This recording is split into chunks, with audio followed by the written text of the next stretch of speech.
Cuando el helicóptero negro descendió sobre el campo de golf del exclusivo club donde se celebraba la reunión de exalumnos, todos los presentes dejaron caer sus copas de champán.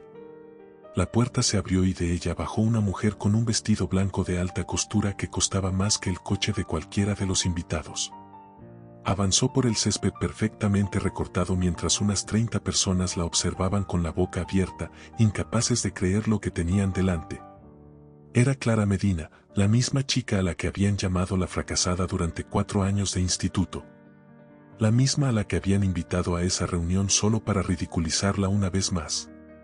Pero lo que ninguno de ellos sospechaba era que aquella muchacha tímida y sin recursos que fregaba mesas en la cafetería de sus padres, ahora era dueña de un imperio tecnológico valorado en 800 millones de euros. Y lo que menos podían imaginar era que la verdadera razón de su regreso no era alardear de su éxito, sino cobrar una deuda que llevaba 10 años esperando, porque Clara no había olvidado. Clara jamás olvidó. Si estás listo para esta historia, escribe en los comentarios desde qué país estás viendo este video. Hace 10 años, el Colegio Santa Aurelia de Montemar era el centro educativo más exclusivo de la costa levantina.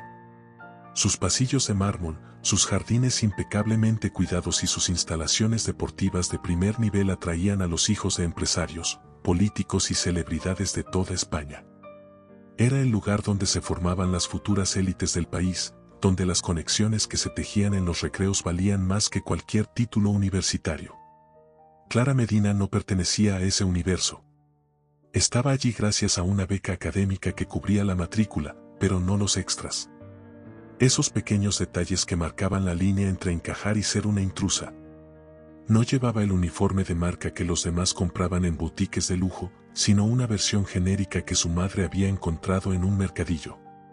No tenía el último modelo de móvil, ni estrenaba coche deportivo al cumplir los 18. Vivía en un piso diminuto sobre la cafetería que sus padres atendían en el centro del pueblo y cada tarde, después de clase, bajaba a limpiar mesas y servir cafés. Mientras sus compañeros se iban a fiestas en yates o escapadas de fin de semana a Roma.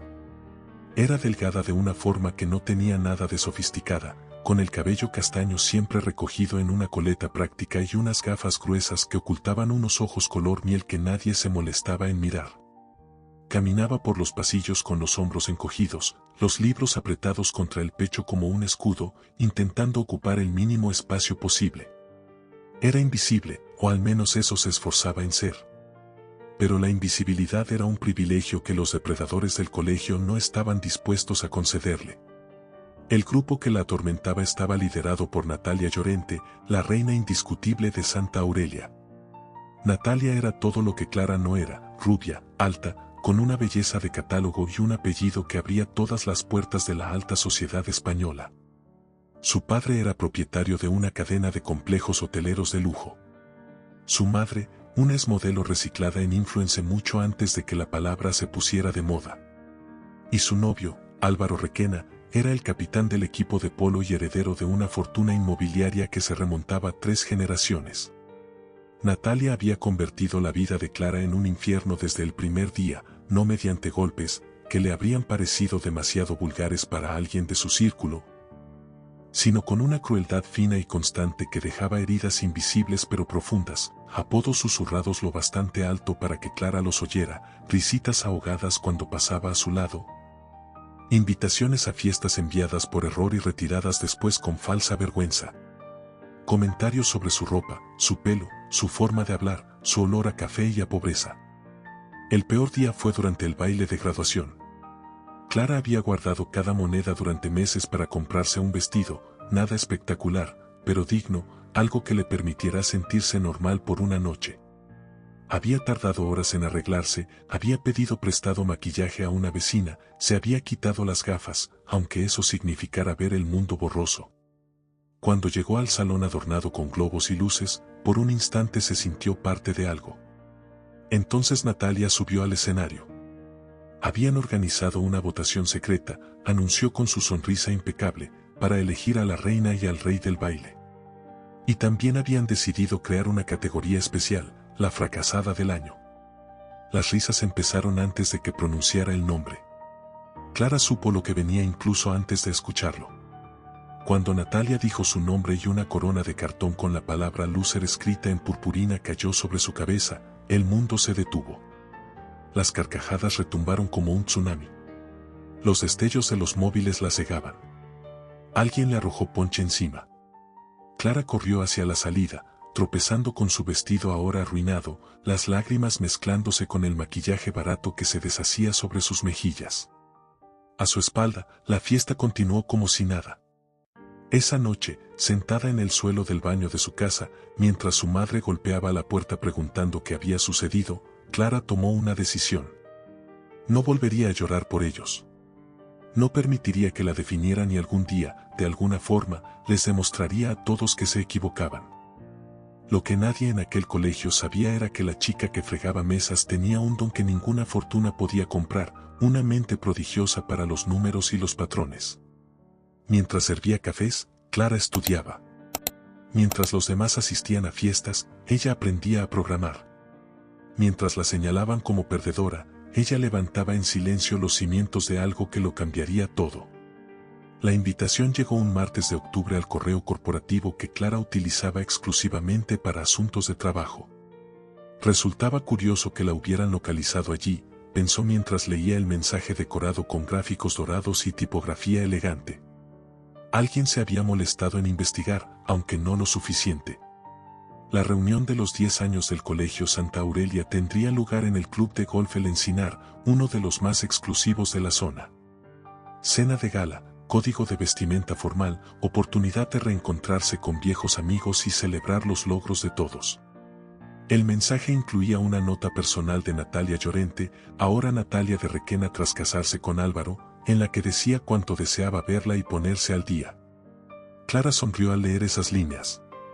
Una sonrisa en la que no había nada de calidez. Sabía perfectamente por qué la habían incluido. Llevaba años siguiendo las redes de sus antiguos compañeros, no por nostalgia, sino por pura curiosidad antropológica. Natalia se había convertido en creadora de contenido de estilo de vida de lujo con 2 millones de seguidores, casada con Álvaro, que ahora gestionaba los negocios familiares con resultados discretos, según los informes financieros que Clara había consultado. El grupo de amigos seguía intacto, mismas caras, mismos gestos, la misma necesidad de sentirse por encima de los demás. Y necesitaban a alguien sobre quien mirar por encima del hombro. Necesitaban a la fracasada para reafirmarse como ganadores. Lo que Natalia y su pandilla desconocían, lo que nadie fuera de ciertos círculos empresariales muy exclusivos sabía, era quién era realmente Clara Medina. Los primeros años tras el instituto habían sido duros. Clara consiguió una beca completa para estudiar ingeniería informática en el ITE, lo que ya era un logro extraordinario, pero fue lo que hizo después lo que lo cambió todo. A los 23 años, mientras trabajaba en una startup en la costa oeste de Estados Unidos, desarrolló un algoritmo de inteligencia artificial que revolucionó la manera en que las empresas analizaban los datos de consumo. A los 25 fundó su propia compañía. A los 27 rechazó una oferta de compra de una gran multinacional tecnológica por $500 millones porque sabía que valía más. Ahora, con 28 años, Clara era la directora ejecutiva de Synaptech, una empresa valorada en 800 millones de euros que tenía su sede en Barcelona y oficinas en Boston, Berlín y Dubái. Vivía en un ático en la zona alta de Pedralbes. Tenía un Porsche que apenas utilizaba porque prefería que su chofer la llevara mientras trabajaba en el asiento trasero y su nombre aparecía con frecuencia en las listas de mujeres más influyentes de la tecnología europea. Pero Clara había sido muy cuidadosa con su imagen pública. Medía las entrevistas, no tenía redes personales y las pocas fotos que circulaban de ella eran corporativas y sobrias, con el pelo recogido y trajes discretos que no revelaban nada. La chica de gafas gruesas y ropa de mercadillo había desaparecido, y nadie que la hubiera conocido entonces la reconocería ahora. Durante 3 días, Clara barajó ignorar la invitación. Tenía asuntos más urgentes, reuniones clave, decisiones que afectaban a miles de empleados, pero algo dentro de ella, esa parte que aún recordaba el sabor del ponche mezclado con lágrimas, esa parte que había jurado no olvidar, le decía que aquella era una oportunidad que no podía dejar pasar. No para vengarse, se insistió, no exactamente, sino para cerrar un capítulo, para demostrarse no a ellos, sino a sí misma, que había dejado atrás a la adolescente asustada que corría por los pasillos del colegio. Llamó a su asistente y le dio instrucciones precisas. Quería el vestido más impactante que pudieran conseguir, una pieza de diseñador exclusivo que gritara éxito sin pronunciar palabra. Quería joyas, pero discretas, elegantes, el tipo de piezas que solo quienes tenían dinero de verdad sabrían apreciar, y quería llegar de una forma que nadie pudiera olvidar. El helicóptero fue idea suya. Quizá era excesivo, quizá rozaba la arrogancia, pero después de años entrando por la puerta de servicio, Clara deseaba una entrada que dejara claro que las reglas del juego habían cambiado. El club de golf El Encinar resplandecía bajo las luces del atardecer cuando el helicóptero inició el descenso. Desde el aire, Clara distinguía la mansión de estilo colonial que hacía de casa club, los jardines iluminados con antorchas. Las mesas dispuestas en la terraza donde pequeñas figuras con vestidos de colores y trajes oscuros sostenían copas y charlaban. Desde arriba parecían tan pequeños, tan irrelevantes. El piloto le avisó de que estaban a punto de aterrizar. Clara se miró por última vez en el pequeño espejo que llevaba en el bolso de mano. El reflejo que la observaba no se parecía en nada a la adolescente que había huido llorando de un baile de graduación. Su rostro había perdido la redondez infantil, dejando al descubierto unos pómulos definidos y una mandíbula firme. Sus ojos, ahora libres de las gafas gracias a una cirugía láser, brillaban con una seguridad que había tardado años en construir. El pelo castaño caía en ondas perfectas sobre sus hombros, resultado de 3 horas en el mejor salón de Barcelona. El vestido era una obra maestra de alta costura, blanco impecable, con un escote que insinuaba sin desvelar y una abertura lateral que mostraba unas piernas tonificadas por años de yoga y entrenamiento personal. En el cuello, un collar de diamantes que había pertenecido a una aristócrata italiana. En los pies, tacones de diseñador que la elevaban hasta el 1,75 m. Todo en ella gritaba poder, elegancia, triunfo. El helicóptero tocó tierra y las aspas empezaron a frenarse. A través de la ventanilla, Clara vio cómo los asistentes se agrupaban al borde del campo de golf, alejándose de las mesas para averiguar qué ocurría. Reconoció varios rostros, incluso a distancia. El tiempo los había transformado, pero no tanto. Inspiró hondo. Ese era el instante. ¿Te está gustando esta historia? Deja tu like y suscríbete al canal. Ahora seguimos con el video. La puerta se abrió y Clara bajó con la soltura de alguien acostumbrado a ser el centro de todas las miradas. El viento de las aspas aún girando agitaba su melena de forma casi cinematográfica mientras avanzaba hacia el grupo de personas que la observaban con expresiones que oscilaban entre la confusión y el asombro.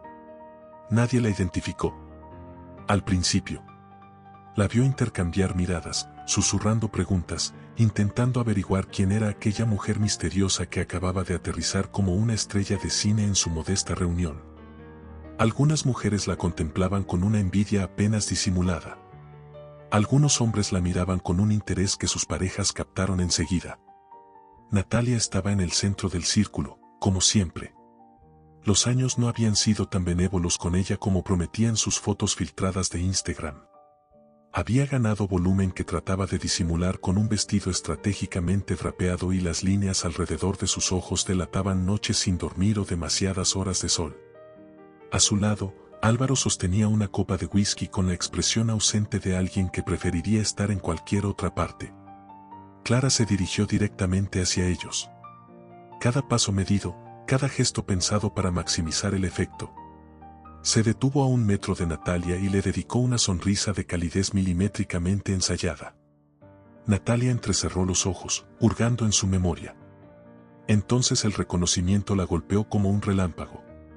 Su rostro atravesó una sucesión de gestos en cuestión de segundos, desconcierto, incredulidad, pánico y por último algo que intentó parecer una sonrisa, pero se quedó en una mueca forzada. El silencio se extendió por el grupo como una ola. Uno a uno, los demás comenzaron a reconocerla. Murmullos de sorpresa, exclamaciones ahogadas. Alguien dejó caer su copa. Clara saboreó cada instante. Había aguardado 10 años para este momento y era exactamente tan dulce como lo había imaginado.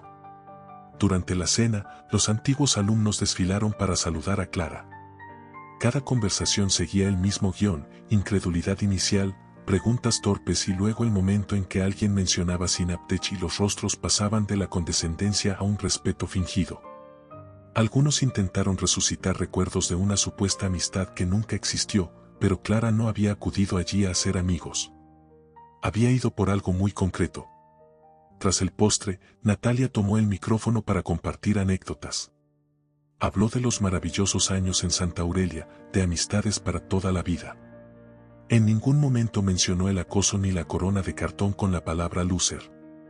Cuando preguntó si alguien más quería decir unas palabras, Clara levantó la mano. El silencio fue absoluto. Clara caminó hacia el escenario con la serenidad de quien está habituada a presentar proyectos ante inversores multimillonarios. Agradeció la invitación y dijo que los años en aquel colegio le habían enseñado que el valor de una persona no se mide por su apellido, que la crueldad de algunos puede transformarse en combustible y que el éxito más sabroso es el que construyes mientras quienes te menospreciaban miran para otro lado. Las caras mostraban incomodidad. Natalia había perdido todo el color del rostro. Entonces Clara sacó su teléfono y proyectó una imagen. El informe de concurso de acreedores de Complejos Llorente. Fechado 6 meses atrás. Natalia se levantó de golpe, con el pánico escrito en los ojos. Clara explicó que 3 meses antes, un grupo inversor había comprado la deuda de Complejos Llorente, evitando que la familia lo perdiera todo. Lo que nadie sabía era quién estaba detrás. Ella. Synaptech había adquirido la deuda. Clara era ahora la propietaria de todo lo que la familia Llorente había levantado. El silencio era tan denso que se podía escuchar el latido acelerado de los corazones. Lo que vino después fue un caos. Natalia se desplomó en su silla, sollozando. Álvaro trató de encararse con Clara, exigiendo saber qué pretendía, si había ido allí para destruirlos, si todo había sido una venganza cuidadosamente orquestada. Algunos invitados se marcharon, incómodos con el escándalo. Otros se quedaron clavados, hipnotizados ante el espectáculo de ver a la antigua reina ser destronada. Clara esperó a que el murmullo se apagara. Entonces explicó lo que realmente había sucedido y por qué. 6 meses antes, su equipo de análisis había detectado a Complejos Llorente como posible adquisición. Era pura estadística, un algoritmo buscando oportunidades de inversión. Cuando Clara leyó el nombre, su primera reacción fue dejar que la empresa se hundiera. Habría sido justicia poética, pensó, la familia que había criado a la chica que la torturó perdiéndolo todo mientras ella prosperaba. Pero decidió investigar más. Descubrió que la compañía daba trabajo a más de 2.000 personas, familias que se quedarían sin ingresos si los hoteles cerraban. Supo que el padre de Natalia, el hombre que había levantado aquel imperio, luchaba contra un cáncer terminal y que el estrés del proceso estaba empeorando su estado. Averiguó que Natalia, bajo toda su arrogancia y su dureza, estaba desesperada por salvar lo único que le quedaba de su padre. Y Clara tomó una decisión que la sorprendió hasta a ella misma. Compró la deuda no para hundirlos, sino para sostenerlos. Reestructuró los préstamos, dio aire a la empresa para recomponerse, trajo consultores que implementaron cambios que estaban devolviendo la rentabilidad. No lo hizo por Natalia ni por Álvaro. Lo hizo porque en esos 10 años construyendo su imperio había aprendido algo, que el poder de verdad no reside en destruir a quienes te dañaron, sino en convertirte en alguien capaz de elegir ser mejor que ellos. Natalia la miraba con una expresión que Clara nunca le había visto. Vulnerabilidad auténtica. Por primera vez no había máscaras ni poses, solo una mujer enfrentándose a la realidad de que su peor enemiga se había convertido en su salvadora. Clara bajó del escenario y se acercó a Natalia. Se detuvo frente a ella y, ante la mirada atónita de todos, le tendió la mano. No le pedía perdón, aclaró. Eso era algo que Natalia tendría que trabajar por sí misma, pero le ofrecía algo mucho más valioso, una segunda oportunidad para la empresa, para su familia, para ella. Natalia contempló la mano extendida durante largos segundos. Las lágrimas seguían desbordándose, arruinando el maquillaje caro. Luego, despacio, tomó la mano de Clara. Un año después de aquella reunión, el club de golf El Encinar volvió a ser escenario de un evento, pero esta vez fue muy distinto. No había rótulos ofensivos ni coronas de cartón. Había flores blancas, música suave y un ambiente de celebración verdadera. Clara estaba de pie en la terraza, observando la llegada de los invitados. No vestía de blanco en esa ocasión, sino un traje pantalón azul marino que reflejaba su estilo real, poderoso pero cercano, refinado pero funcional. A su lado, su madre sonreía orgullosa, la misma mujer que había pasado la vida trabajando en una cafetería y que ahora era recibida como invitada de honor en el club más exclusivo de la costa. La ocasión era la inauguración de la Fundación Clara Medina, una organización sin ánimo de lucro dedicada a ofrecer becas y apoyo a estudiantes de familias humildes que sufrían discriminación en entornos educativos de élite. El programa incluía no solo ayuda económica, sino también mentoría, apoyo psicológico y una red de antiguos becarios que entendían exactamente lo que significaba ser el diferente en un mundo de privilegios heredados. Natalia Llorente estaba entre los asistentes, aunque ya no utilizaba el apellido de Requena. Su matrimonio con Álvaro no había resistido la crisis financiera ni las revelaciones de aquella noche, pero algo sí había sobrevivido, una amistad insospechada que había nacido de aquella mano tendida. Las dos mujeres se habían visto en varias ocasiones durante el año. Charlas difíciles al principio, llenas de silencios tensos y heridas antiguas que aún dolían. Natalia había llorado, se había disculpado, había intentado explicar sin justificar la crueldad de su adolescencia. Clara la escuchó, lo procesó, y terminó perdonando, no porque Natalia lo mereciera, sino porque ella misma necesitaba soltar el peso del rencor. El padre de Natalia había fallecido 3 meses antes, pero alcanzó a ver cómo su empresa resurgía. La última vez que Clara lo visitó en el hospital, él le tomó la mano con su agarre debilitado y le dio las gracias, no solo por salvar el negocio familiar, sino por darle a su hija la ocasión de convertirse en alguien mejor. Natalia trabajaba ahora en Complejos Llorente como directora de responsabilidad social, un cargo que ella misma había propuesto y que Clara había respaldado. Era irónico, pensaba a veces, cómo daba vueltas la vida. La chica que había sido su verdugo dedicaba ahora sus días a asegurarse de que los empleados más vulnerables de la empresa recibieran un trato justo y oportunidades reales de crecimiento. Clara tomó el micrófono para pronunciar el discurso inaugural de la fundación. Miró al público, una mezcla de empresarios, políticos, antiguos compañeros de Santa Aurelia y los primeros 50 becarios que recibirían apoyo del programa. Sus ojos se cruzaron con los de su madre, que lloraba en silencio en la primera fila. Habló de su propia historia, de los años duros, de la corona de cartón que aún guardaba en una caja de su despacho como recordatorio de todo lo que había avanzado. Habló de la tentación de la venganza y de por qué había optado por otro camino. Habló de segundas oportunidades y de cómo el verdadero éxito no se mide en millones de euros ni en helicópteros, sino en las vidas que eres capaz de tocar y transformar. Cuando terminó, el aplauso fue atronador, pero para Clara el sonido más valioso fue el silencio que vino después, ese instante de conexión en el que supo que su mensaje había llegado justo donde debía llegar. Esa noche, cuando los últimos invitados se marcharon, Clara caminó sola por el campo de golf, se quitó los tacones y sintió el césped frío bajo los pies. Miró las estrellas, las mismas estrellas que contemplaba desde la ventana del pequeño piso sobre la cafetería cuando soñaba con un futuro distinto. Lo había conseguido. No solo el triunfo empresarial, no solo la vindicación pública, sino algo infinitamente más importante. Había roto el ciclo, había transformado el dolor en propósito, la humillación en humildad, el deseo de revancha en capacidad de perdonar. La chica que limpiaba mesas había llegado en helicóptero no para restregar que había ganado, sino para demostrar que ganar no era lo esencial. Lo esencial era en quien te convertías durante el trayecto. Y Clara Medina se había convertido exactamente en la persona que siempre quiso ser, alguien que utilizaba su poder para levantar a otros en lugar de aplastarlos. Mientras regresaba descalza hacia las luces de la celebración, sonrió. No la sonrisa calculada que había practicado para la reunión del año anterior, sino una sonrisa auténtica, ligera, la sonrisa de alguien que por fin había hecho las paces con su pasado y sentía ilusión por su futuro. Porque las mejores historias no terminan con venganza, terminan con transformación. Y esta, la historia de la fracasada que llegó en helicóptero, apenas estaba comenzando. Si esta historia te hizo creer que los finales felices los construimos con nuestras propias decisiones, deja un corazón aquí abajo para que lo sepa. Y si de verdad quieres apoyar relatos como este, que nos recuerdan que todos merecemos segundas oportunidades, puedes dejar un 1000 gracias de corazón a través del super gracias aquí abajo.